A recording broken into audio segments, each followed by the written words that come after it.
Que quand j'étais plus jeune, moi, il n'y avait pas d'Internet, il n'y avait pas de réseaux sociaux, on avait une télé à la maison, fait que, donc, c'est sûr qu'on fallait se trouver des choses à faire, fait que moi, j'aimais beaucoup la lecture.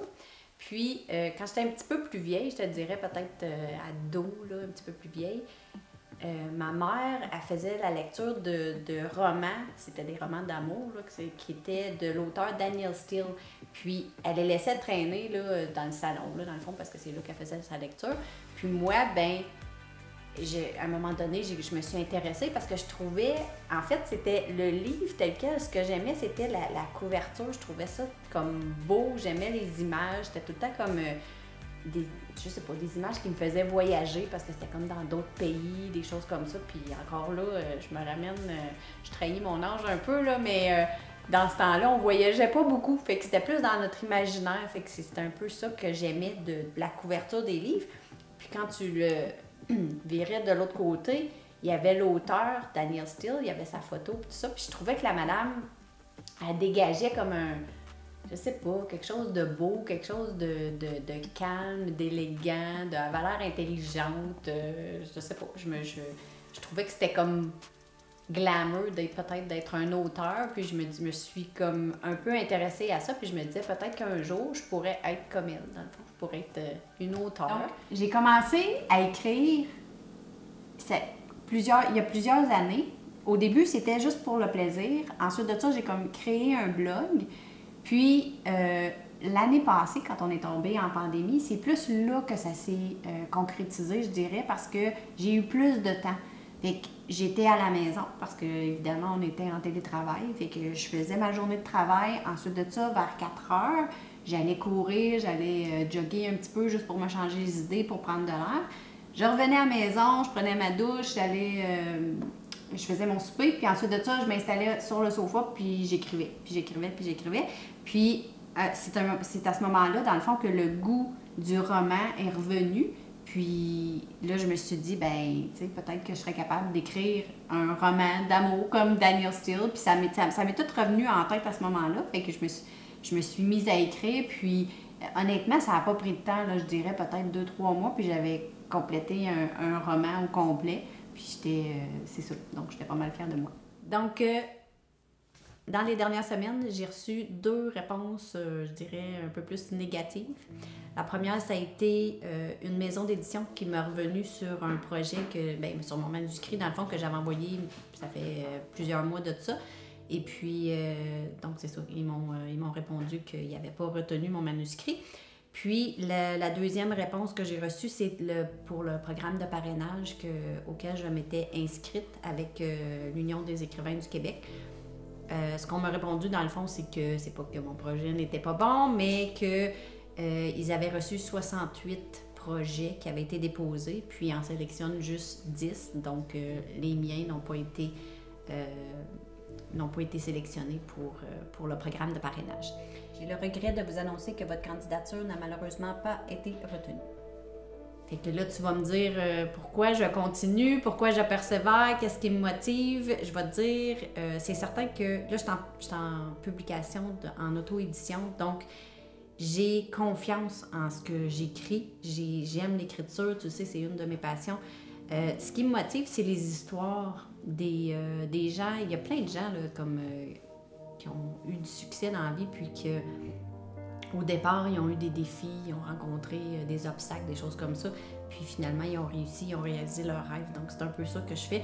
Puis je me motive souvent en pensant à l'histoire de J.K. Rowling, qui est l'auteur des fameux Harry Potter. Et puis, parce que son manuscrit a été refusé par 13 maisons d'édition avant de finalement être choisi puis publié, puis on connaît l'histoire après, là. Je veux dire, il y a eu d'autres livres, puis il y a eu des films qui ont été faits. Donc, c'est ça. C'est ce qui me motive à continuer parce que je sais qu'à un moment donné, ça va débloquer. Donc, on s'en va rencontrer Isabelle. Isabelle, c'est la réviseure du projet. Donc, c'est elle qui révise mon manuscrit. On a déjà eu quelques échanges par courriel, mais on a décidé de se rencontrer là, parce qu'il y avait certaines choses qu'on voulait revoir ensemble. Et donc, c'est ça. ça. Isabelle, elle habite à Montréal, dans le centre-ville. Donc, c'est là qu'on s'en va aujourd'hui pour la rencontrer.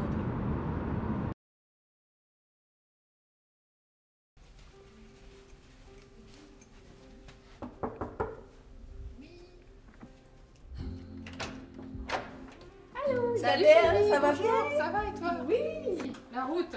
Ah, c'était super. Ça s'est bien déroulé, il n'y avait pas trop de trafic. Pas trop ça, c'est quand même bien été. T'as eu de la chance, ouais.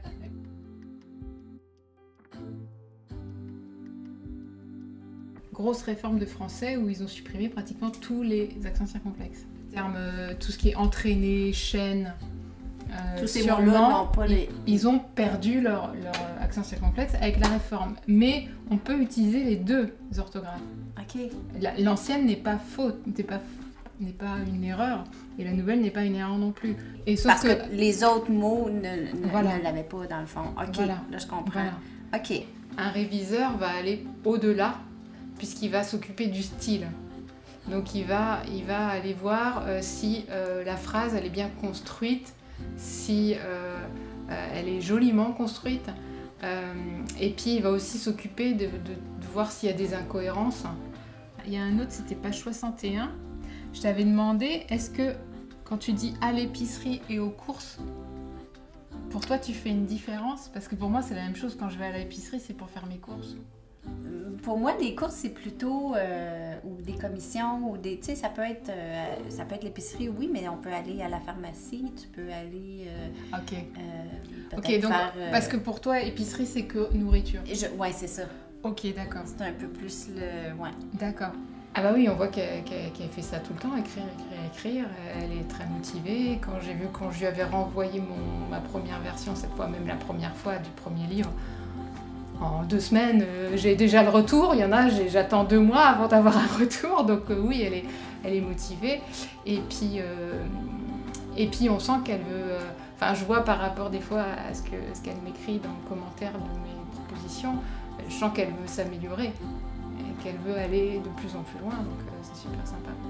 J'ai trouvé très, très agréable à lire, très fluide. Je veux dire, c'est naturel. C'est une écriture qui parle toute seule. Enfin, je veux dire, tu vas pas te prendre la tête en le lisant. Donc c'est très agréable. C'est vraiment une littérature. Voilà, le soir t'es fatigué, mais ça tu peux le lire, quoi. C'est pas... Donc ça j'ai beaucoup aimé. Et puis j'ai beaucoup aimé le fait que son histoire parle justement d'écriture d'un livre, de révision, de tout le process de publication.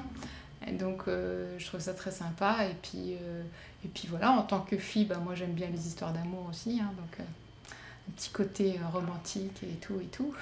En parallèle avec la révision du manuscrit, je travaille aussi avec le graphiste pour la mise en page justement du livre. Puis cette semaine, il m'a envoyé 3 options pour la page couverture. Je vais te montrer, là, ça c'est la première option. Ensuite, il y a eu celle-ci, puis celle-là. Des 3 options, j'ai éliminé tout de suite celle-là parce que je trouvais qu'avec le brouillard, ça démontrait pas vraiment, c'était le pont de San Francisco, puis le titre du livre, c'est Les secrets de San Francisco.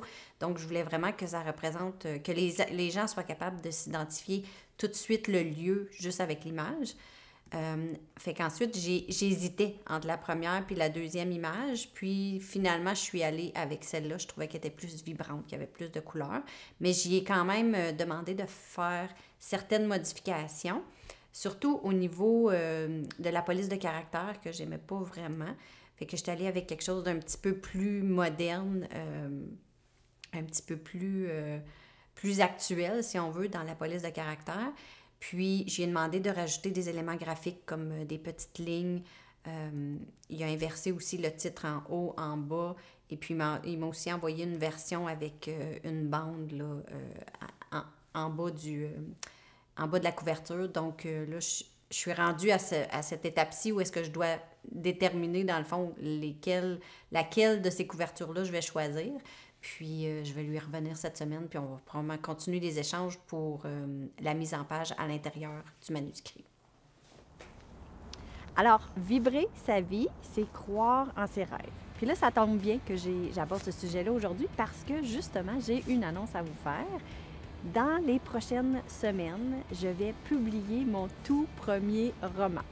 Pour vous dire là, combien je suis excitée, j'ai pas beaucoup de détails présentement parce qu'on est encore à l'étape de la révision du manuscrit. Je travaille aussi avec le graphiste pour la couverture du roman.